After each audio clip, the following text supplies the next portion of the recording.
সবাইকে স্বাগত জানাচ্ছি।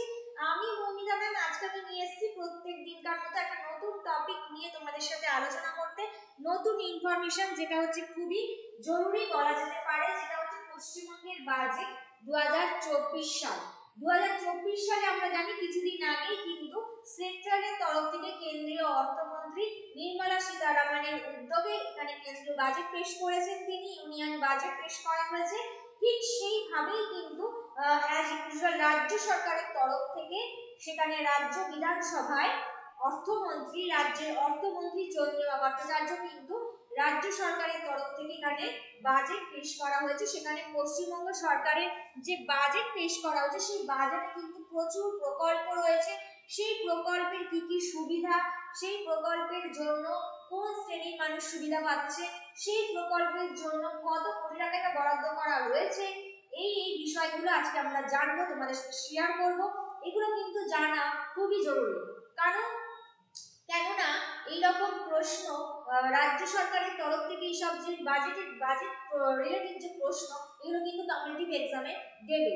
রাজ্য সরকারের পরীক্ষার ক্ষেত্রে তো বটে, বিভিন্ন ক্ষেত্রে দেখা যাবে সেখানে কিন্তু দিতে পারে। তো সেই জন্য এগুলোকে ভালো করে ফলো করতে হবে। আর এগুলো যেহেতু রিসেন্ট ইনসিডেন্ট বা সাম্প্রতিক ঘটনা সমূহের মধ্যে বা একটা ন্যাশনাল সেখানে একটা নিউজ বলা যেতে পারে, সেই হিসেবে কিন্তু তোমাদের কাছে এটা জানা খুবই জরুরি। তো চলো আজকে আমরা জানি যে কি কি বিষয় বা কি কি প্রকল্প গ্রহণ করা হয়েছে আমাদের পশ্চিমবঙ্গের বাজেট 2024-এ।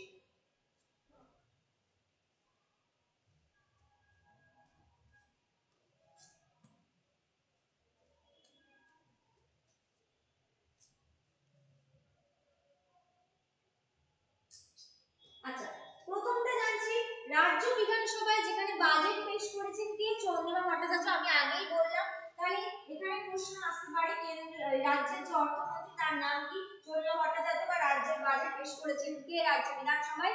চন্দ্রিমা ভট্টাচার্য উত্তর হবে। ঠিক আছে, লোকসভা ভোটের আগে পশ্চিমবঙ্গ সরকারের তরফ থেকে কিন্তু একাধিক প্রকল্প গ্রহণ করা হয়েছে বা একাধিক ঘোষণা করা হয়েছে এই বাজেটের মধ্য দিয়ে।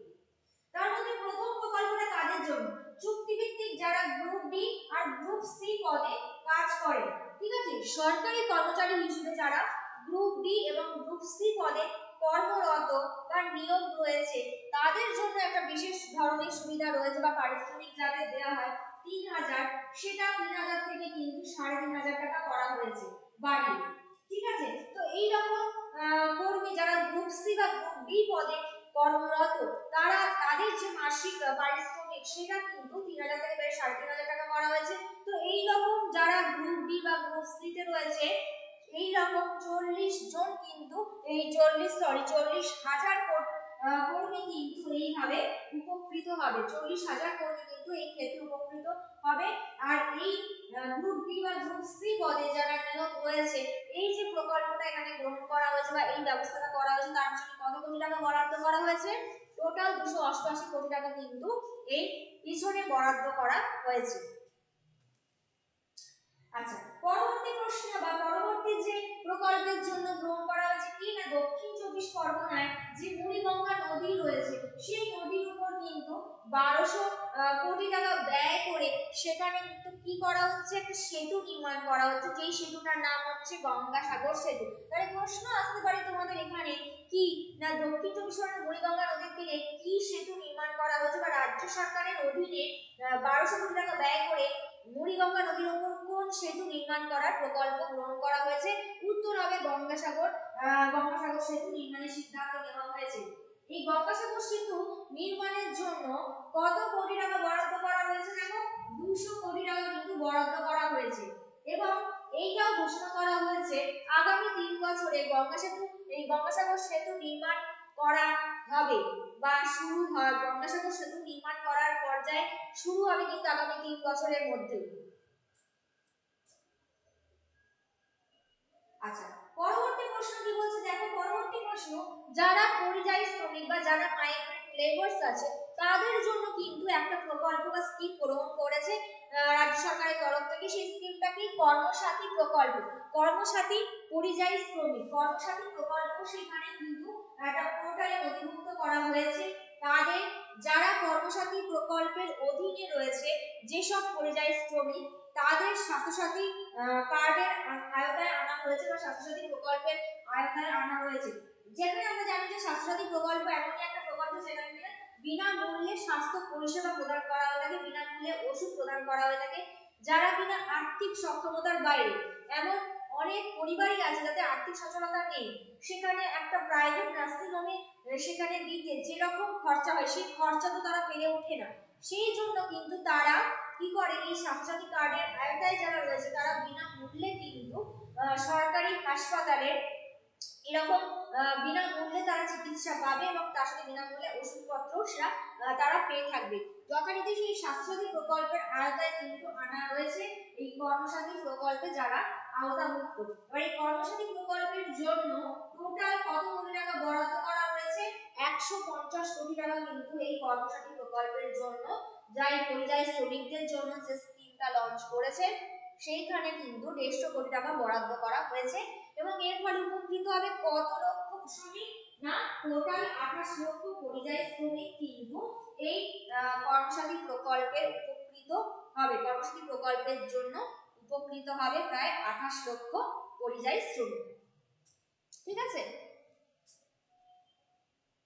আচ্ছা, পরেরটা যেটা তোমাদের যারা যুবক যুবতী রয়েছে তাদের জন্য একটা কর্মসংস্থান সৃষ্টির ঘোষণা করা রয়েছে বিভিন্ন সেখানে সরকারের তরফ থেকে এবং সরকার নিয়ন্ত্রিত যে সংস্থাগুলো রয়েছে সেই সংস্থাগুলো থেকে যুবক যুবতীদের জন্য প্রচুর পরিমাণ কর্মসংস্থান প্রকল্পের ঘোষণা করা হয়েছে।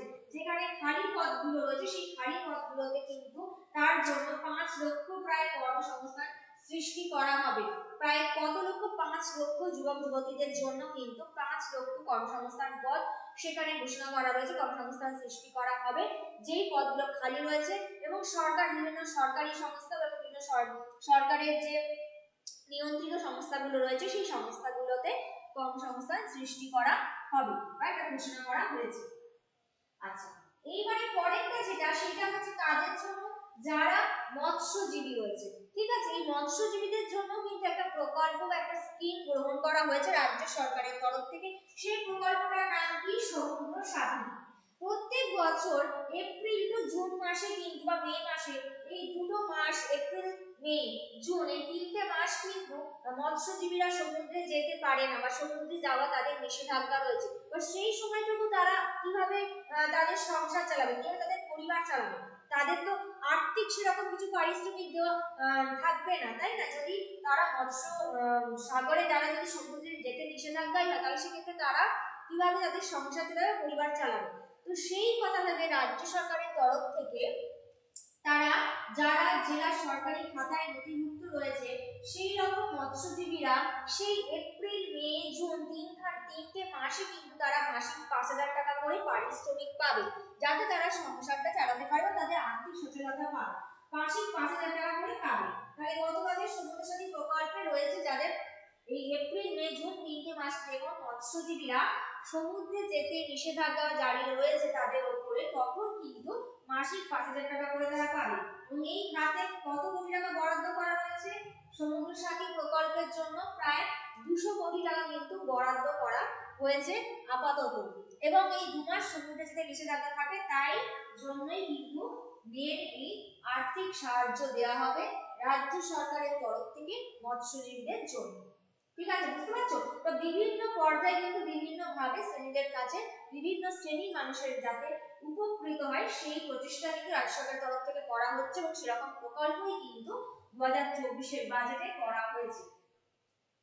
আচ্ছা, পরবর্তী যেটা রয়েছে সেটা হচ্ছে ভবিষ্যৎ ক্রেডিট কার্ড। ভবিষ্যৎ ক্রেডিট কার্ড চালু করা হয়েছে, সেই স্কিমটাও কিন্তু পশ্চিমবঙ্গ রাজ্য সরকারের তরফ থেকে বাজেটে ঘোষণা করা হয়েছে ভবিষ্যৎ ক্রেডিট কার্ড। ঠিক আছে, এই ভবিষ্যৎ ক্রেডিট কার্ড প্রকল্পের জন্য কত কোটি টাকা বরাদ্দ রয়েছে? প্রায় 250 কোটি টাকা কিন্তু বরাদ্দ রয়েছে। এবং যেখানে 18 থেকে যারা 50 বছরের মধ্যে রয়েছে সেই রকম 2 লক্ষ যুবক যুবতী যারা কর্মসংস্থানমূলক কাজের জন্য বা কর্মসংস্থানের সুযোগ সৃষ্টির জন্য সর্বাধিক তারা 5 লক্ষ টাকা আর্থিক ঋণ ব্যাংক মারফত পাবে।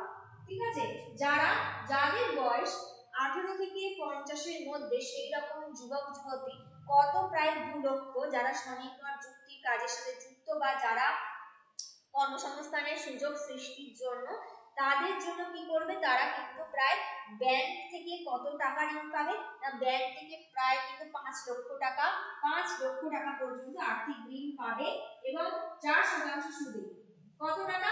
4% সুদে কিন্তু সেখানে 100% পুরোপুরি নিশ্চিত ঋণ পাবে। 4% সুদে পুরো 100% পুরোপুরি নিশ্চিত ঋণ পাবে ব্যাংক মারফত। এই ভবিষ্যৎ ক্রেডিট কার্ড প্রকল্পে যারা আওতামুক্ত হবে তাদের কিন্তু এই সুবিধাটা তারা পাচ্ছে।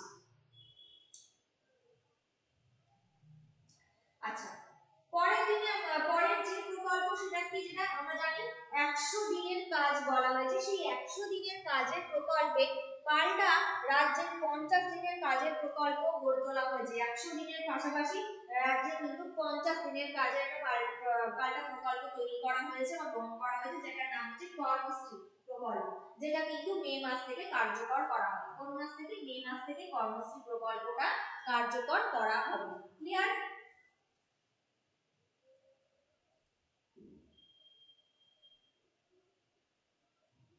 আচ্ছা, পরবর্তী যে সিভিক ভলেন্টিয়ার্স আছে, যারা পুলিশ, ভিলেজ পুলিশ বা গ্রিন পুলিশ, তাদের ক্ষেত্রে একটা ভাতা বাড়ানো হয়েছে।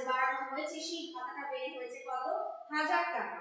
আগে ছিল গ্রিন সিভিক ভলেন্টিয়ার্স যারা পদে রয়েছে, যারা গ্রিন পুলিশ অর্থাৎ ভিলেজ পুলিশ বা গ্রিন পুলিশ, তাদের ক্ষেত্রে কিন্তু ভাতা বেড়ে হয়েছে কত? 1000 টাকা। আচ্ছা, পরবর্তী যে প্রকল্প সেটা হচ্ছে মে মাস থেকে যারা রাজ্য সরকারি কর্মী রয়েছে, যারা রাজ্য সরকারের কর্মরত ব্যক্তি বা কর্মচারী, তাদের কিন্তু ডিএ বা যেটা মহার্ঘ বলা হচ্ছে, মহার্ঘ ভাতা, সেই ডিএ কিন্তু বেড়ে দাঁড়িয়েছে 4%। কত? ডিএ বেড়ে দাঁড়িয়েছে 4%।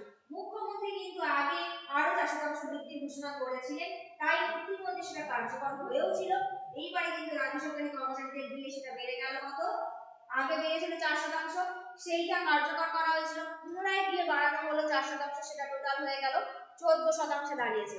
এখন সম্প্রতি দিয়ে বেড়ে হয়েছে 14% রাজ্য সরকারি কর্মচারীদের জন্য। আচ্ছা, পরবর্তী যেটা সেটা বেশিরভাগ মহিলারাই পাচ্ছে। তাদের স্বনির্ভর হওয়ার জন্য, তাদের যাতে উন্নয়ন হয় সেই জন্য কি হয়েছে, লক্ষ্মীর ভান্ডার স্থাপন করা। লক্ষ্মীর ভান্ডারের যে প্রকল্প, যেটা মাসিক বরাদ্দ 500 টাকা করে দেওয়া হতো, সেইটার পরিবর্তে কিন্তু রাজ্য সরকার বৃদ্ধি করেছে কত? 500 টাকার পরিবর্তে 1000 টাকা করে দেওয়া হবে। এবং যারা এসসি এসটি রয়েছে, যারা তফসিলি জাতির অন্তর্ভুক্ত রয়েছে, জাতি রয়েছে, সেই তফসিলি জাতি বা অনগ্রসর মহিলাদের জন্য কিন্তু সেইটা বেড়ে আরো দাঁড়ালো 1200 টাকা। যারা জেনারেল কাস্ট রয়েছে, সাধারণ, তারা পাবে 500 টাকা থেকে 1000 টাকা। আর যারা এসসি এসটি বা ওবিসি বা অনগ্রসর শ্রেণীভুক্ত মহিলা, তাদের জন্য আরো 200 টাকা বেড়ে গেছে, সেটা হচ্ছে কত? 1200 টাকা। ক্লিয়ার? আচ্ছা, পরবর্তী যেটা রয়েছে, সরকারি স্কুলে আমরা দেখি যে মিড ডে মিল দেওয়া হয়, যেখানে স্টুডেন্টসদের সেই মিড ডে মিলের যারা রাঁধুনি রয়েছে, যারা রান্না করছে, সেই মিড ডে মিলের রাঁধুনিদের জন্য কিন্তু একটা সুবিধার প্রকল্প গ্রহণ করা হয়েছে, যেটা রাঁধুনিদের যে মাসিক ভাতা, সেটা 1000 টাকা থেকে বেড়ে 1500 টাকা হয়ে গেছে। ঠিক আছে, যারা রাঁধুনি মানে রান্না করে মিড ডে মিলে প্রত্যেকটা স্কুলে, সরকারি স্কুলের জন্য, তাদের মাসিক ভাতা বেড়ে কত হলো? 1000 থেকে 1500 টাকা। তার জন্য বরাদ্দ করা হয়েছে কত কোটি টাকা? প্রায় 140 কোটি টাকা কিন্তু এই মিড ডে মিলের এই মাসিক ভাতা বাড়ানোর জন্য সেখানে গ্রহণ করা হয়েছে। তাহলে এই যে বিষয়গুলো তোমাদের সাথে শেয়ার করলাম, এগুলো কিন্তু খুবই গুরুত্বপূর্ণ। কি কি প্রকল্প আসতে পারে? কর্মশ্রী প্রকল্প কিসে চালু হয়েছে, তার জন্য কত কোটি টাকা বরাদ্দ হয়েছে। প্রশ্ন আসতে পারে সমুদ্র সাথী প্রকল্প কোন শ্রেণীদের জন্য করা হয়েছে, কেন করা হয়েছে, বা এতে কত কোটি টাকা বরাদ্দ হয়েছে। লক্ষ্মীর ভান্ডারের টাকা বেড়ে কত টাকা হয়েছে, এবারে তোদের যে মহার্ঘ ভাতা দিয়ে বেড়ে কত শতাংশ হয়েছে। এইরকম যে প্রকল্প রয়েছে, তার সাথে সাথে যুবক যুবতীদের জন্য কর্মসংস্থানের জন্য সৃষ্টির ঘোষণা, তো এরকম প্রচুর প্রকল্প কিন্তু রয়েছে, যেগুলো কিনা বাস্তবায়িত করার জন্যই কিন্তু বাজেটটা পেশ করা এবং বাস্তবায়িত করা হবে বলে ঘোষণা করা হয়েছে। এই রকম রাজ্য সরকারের তরফ থেকে একটা ঘোষণা এসেছে। ঠিক আছে, তো তোমরা এরকম এইসব বিষয়ে আরো দেখতে থাকো। যদি আরো কিছু গুরুত্বপূর্ণ তথ্য তোমাদের সাথে তোমরা জানতে চাও, অবশ্যই কমেন্ট সেকশনে কমেন্ট করো। আমি আগামী ক্লাসে বা আগামী ভিডিওতে আরো নতুন নতুন ইনফরমেশন নিয়ে তোমাদের সাথে শেয়ার করতে আসবো, যেগুলো তোমাদের জন্য খুবই গুরুত্বপূর্ণ বা ইম্পর্টেন্ট টপিক হবে তোমাদের আপকামিং যে কম্পিটিটিভ এক্সাম গুলো রয়েছে তার জন্য। তো তোমাদের তার জন্য কি করতে হবে? ভালো করে দেখতে হবে, ফলো করতে হবে, প্রত্যেকটা বিষয় পয়েন্ট টু পয়েন্ট তোমাদের কিন্তু খেয়াল রাখতে হবে। এগুলোকে ভালো করে প্র্যাকটিস করে তবে তোমরা যদি যে কোনো এক্সামে যদি তোমরা বসো তাহলে কিন্তু তোমাদের কেউ হারাতে পারবে না, তোমরা অবশ্যই তোমাদের জায়গায় তোমাদের লক্ষ্যে সফল হবে। তো আজকের মতো এইটুকু রইল, আগামী ক্লাসে দেখা হবে আবার নতুন কোনো ইনফরমেশনের সাথে। All the best, have a nice day.